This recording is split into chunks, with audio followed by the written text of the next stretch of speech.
1. Kabbalah is the mystical tradition of the Jewish people. Although it has gone through many stages of revelation since that time, the beginnings of Kabbalah are to be found almost 4,000 years ago, with our first patriarch, Abraham. 1. The accumulated insights of Kabbalah provide access to the inner dimension of reality and thereby to the experience of God in this world. Simply put, Kabbalah is the study of God. The students of Kabbalah desire to know God in order to emulate Him too and thus to be like Him. To come close to God, the Creator of the universe, students of Kabbalah seek to intellectually comprehend what might be termed the physics of creation. The focus of Kabbalah is never the acquisition of wisdom in and of itself. Wisdom is only a tool, a bridge to connect us to our Creator through comprehension of the creative process. What is Kabbalah?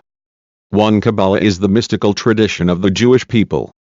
Although it has gone through many stages of revelation since that time, the beginnings of Kabbalah are to be found almost 4,000 years ago, with our first patriarch, Abraham. 1. The accumulated insights of Kabbalah provide access to the inner dimension of reality and thereby to the experience of God in this world.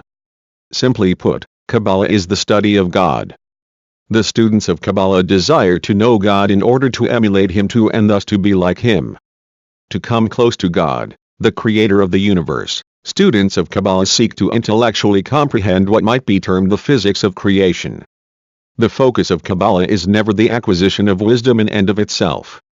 Wisdom is only a tool, a bridge to connect us to our Creator through comprehension of the creative process, which is ongoing, dynamic, and constantly responsive to feedback from creation. 3. Ancient revelation. The first person who devoted his life to discover and come close to God was Abraham. Due to his great self-sacrifice, many deep secrets of creation were revealed to him, allowing him to experience what he desired most, a closeness and sense of oneness with his Creator. The very first classic text of Kabbalah, Sefer Yetzirah, the Book of Formation, is attributed to Abraham. 18. What you need to know about Kabbalah. This basic text of Kabbalah introduces the concept of 32 paths of wisdom with which God, and subsequently man, engages in the creative process. 4. The 32 paths of wisdom are comprised of the 10 Sephirot, the 10 emanations of divine light, which energize the creative process and define its parameters. The 22 letters of the Hebrew alphabet, the building blocks of creation and the channels through which divine consciousness flows into creation. Abraham passed this wisdom on to his son, Isaac, who passed it on to his son, Jacob, who transmitted it to his 12 sons, the progenitors of the 12 tribes of Israel. 7 generations after Abraham, the children of Israel merited receiving the Torah from God at Mount Sinai. The Torah contains not only instructions for living a life according to God's will, but also, concealed within it, the blueprint that the Almighty used to create the universe and everything in it.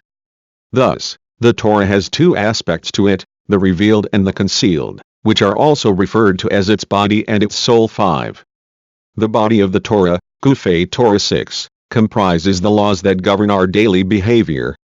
These laws express the will of God for our ultimate and absolute good in this world and the world to come.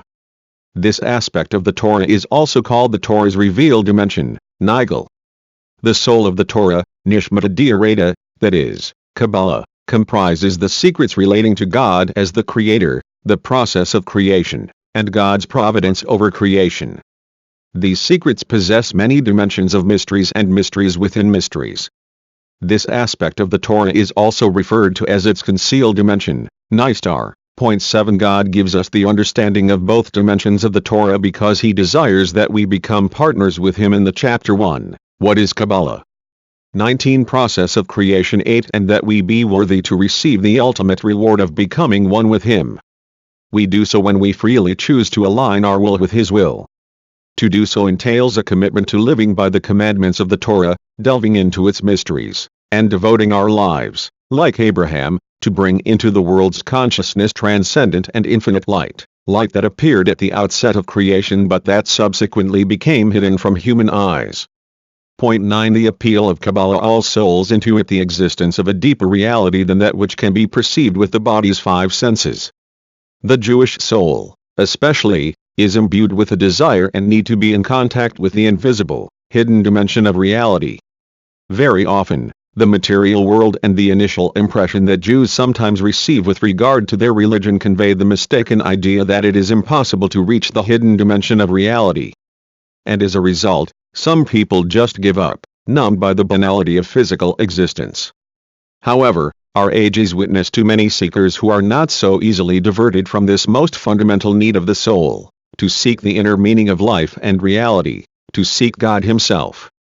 When such individuals hear for the first time that Judaism possesses an inner secret teaching called Kabbalah, they are immediately attracted.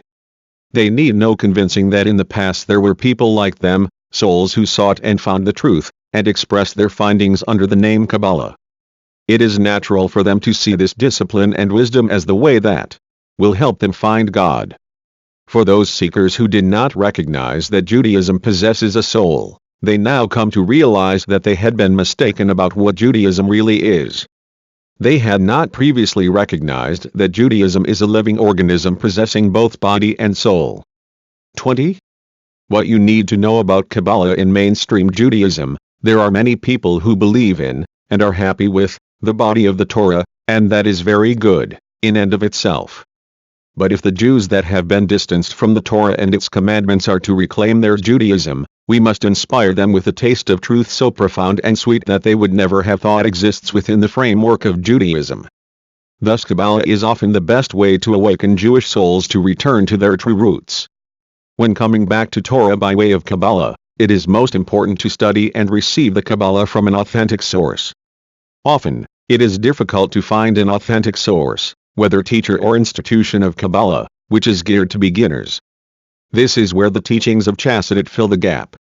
For example, the Chassidic movement known as Chabad welcomes all beginners and offers teachings all of which are rooted in Kabbalah based on the model introduced by the Baal Shem Tov and developed further by the leaders of Chabad. Classic Kabbalah discusses and analyzes in great detail the secrets of creation, some of which are extremely abstract. The application of those teachings to one's spiritual life is what Chassidut adds to the classic works of Kabbalah. Chassidut relates the secrets of creation to the mission of the soul on earth and to the moral and practical improvement of the human being, which in Kabbalah is called tikkun or rectification. In our days it is best to begin the study of Kabbalah from the personal and inspiring perspective given by Chassidut. The Book of Psalms states, "Taste and see how good is God." 10. When it comes to teaching Kabbalah, or indeed any topic, one has to first present a taste of the topic to the student. It is never sufficient to merely talk or write or read about something. A teacher of Kabbalah has to convey its inner wisdom so the student can taste it, that is, experience it. This means that Kabbalah must be presented authentically, in a manner completely faithful to the sources, on the one hand, while using idioms, language and experiential references that are appropriate for the audience. The Chapter 1, What is Kabbalah? 21. Teacher succeeds when the student is able not only to integrate the light, goodness, and sweetness of the Kabbalah, but also to convey it to others. Approaching the study of Kabbalah, there exist a number of introductory texts in English that aim to teach the secrets of Kabbalah. Unfortunately, not all of these can be considered reliable, and many are in fact misleading. However, when learning this or any other text in English, it should be remembered that the English translation of Hebrew, or Aramaic, terms can never be exact. The subtle meanings and inferences conveyed by these terms can only be grasped in the original Hebrew, which is the language of creation.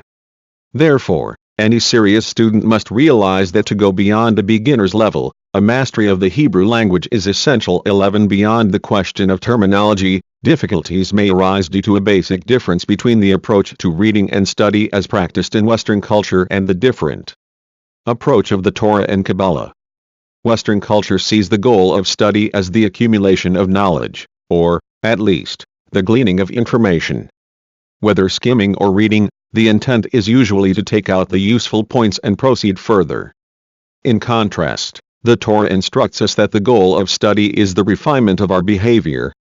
Through our study we seek to come close to God, knowing that we can only draw close to Him by emulating His characteristics. As the sages say, just as God is merciful, so must you be merciful. 12. As noted above, Kabbalah is first and foremost the study of God. When we delve into divine mysteries and attributes with a completely sincere heart, day after day and hour after hour, we cannot help but refine our personalities in the process.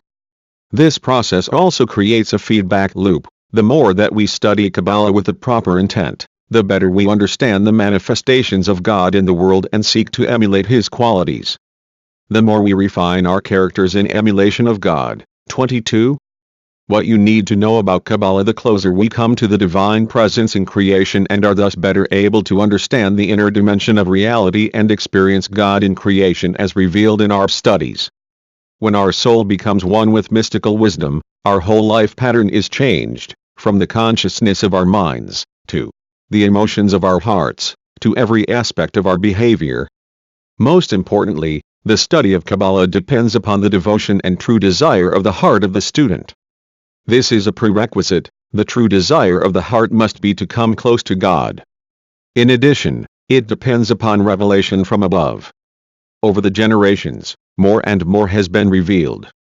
The ultimate revelation, which depends upon how truly we desire to come close to and become one with God, is the revelation prophesied for the Messianic era, which is revealed by Chassidut, is imminent.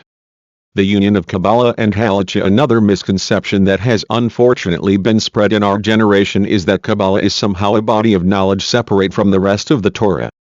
Kabbalah does not exist apart from the rest of the Torah. Indeed, as noted above, it is one aspect of the Torah, the body of the Torah being the law, and the soul of the Torah being Kabbalah. Just as it is impossible to imagine a soul without a body or a body without a soul as a functioning human being, so Kabbalah remains virtual and impotent without the study and practice of the legal aspects of the Torah. Ideally, serious students learn both the law of the Torah and Kabbalah simultaneously. A body cannot live without a soul. The soul is sent from above to enter the body, to cleave, in union, to the body in the mystery of life. In Kabbalah, the union of body and soul is called Ma'aseh Merkava, the workings of the chariot, and is considered the deepest dimension of the Torah. In order to access this most secret of secrets, the mystery of the union of soul and body, one has to study both the soul and the body of the Torah. Chapter 1. What is Kabbalah? 23. Naturally, there are periods in life when one aspect of the Torah is emphasized more than the other. These are personal and particular issues for which no generic rules can be outlined. In general, for all, there has to be equilibrium, balance, and union.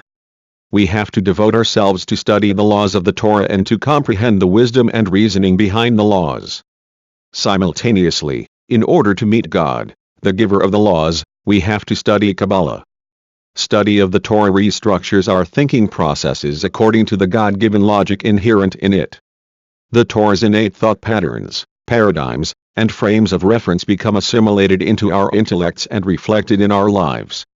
Rather than proceeding in a linear fashion as is common in Western culture, the study of the Torah and Kabbalah proceeds in an associative and even circular fashion.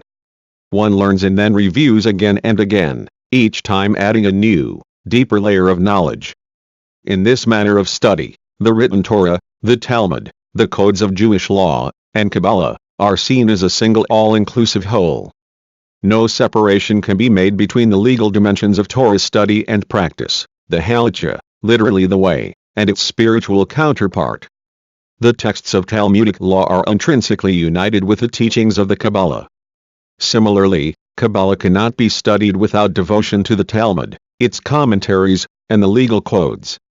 Thus, a student of Torah law must realize that an inner spiritual dimension exists in even the minutest aspect of Torah observance.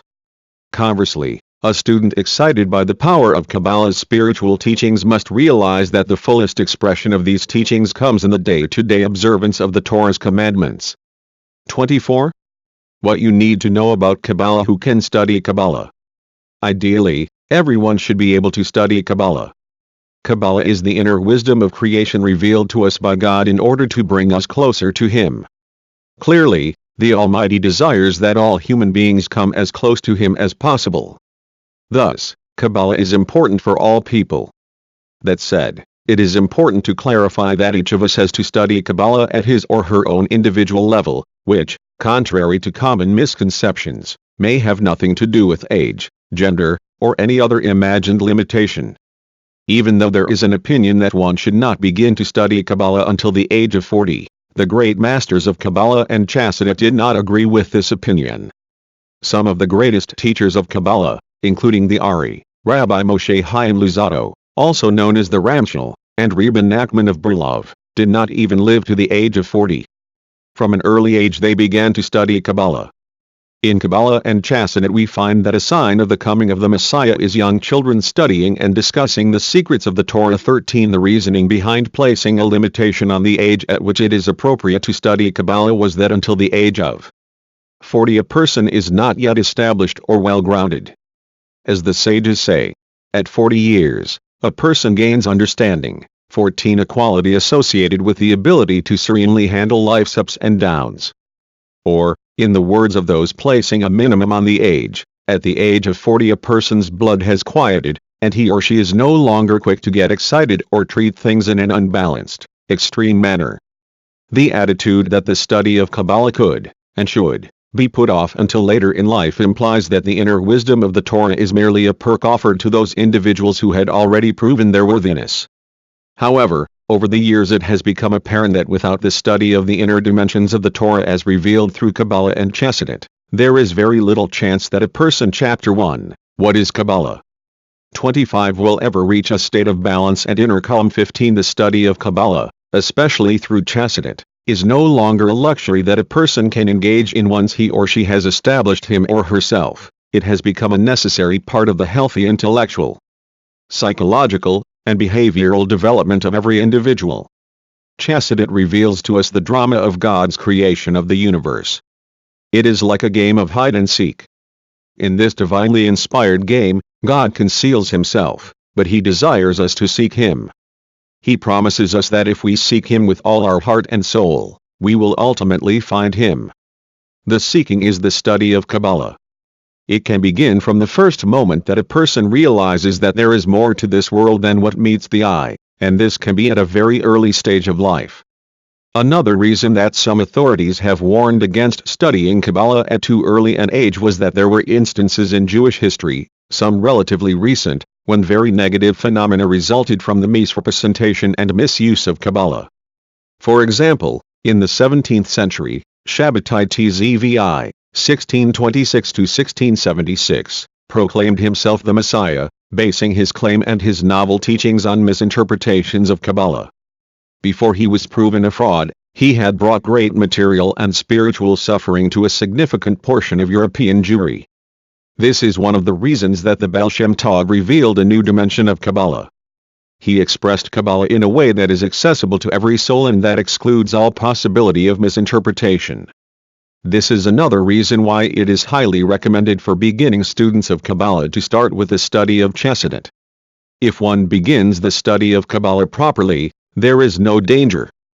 If there is no danger, there is also no age barrier or other limitation on the study of Kabbalah. Indeed, the study of Kabbalah helps all fulfill the duties of the heart, the 6 constant commandments mandated by the Torah, which include the faith in God's omnipresence and providence over all, and love and awe of God. 16 These commandments are relevant to men, women, and children. Indeed, these 26. What you need to know about Kabbalah commandments are a key factor in the education of children, as they form the foundation of a rectified state of consciousness, more easily formed when a child is young, and more difficult to attain in adulthood. True experiences of faith, love, and awe depend upon the meditative process that comes with the study of the inner dimension of the Torah. Maimonides, the great 11th century philosopher and codifier of the 613 commandments of the Torah, begins his classic work, the Mishneh Torah, with these commandments.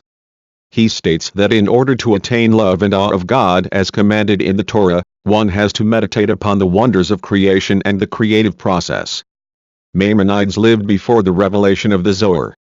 Nonetheless, it was clear to him that every person is obligated to try and access the secrets of creation, because this is what strengthens one's faith in God and arouses in the heart the emotions of love and awe. 17 Thus, if Kabbalah and Chassidut are studied for the sake of fulfilling the aforementioned duties of the heart, there is no difference between men and women, for these commandments are equally pertinent to all.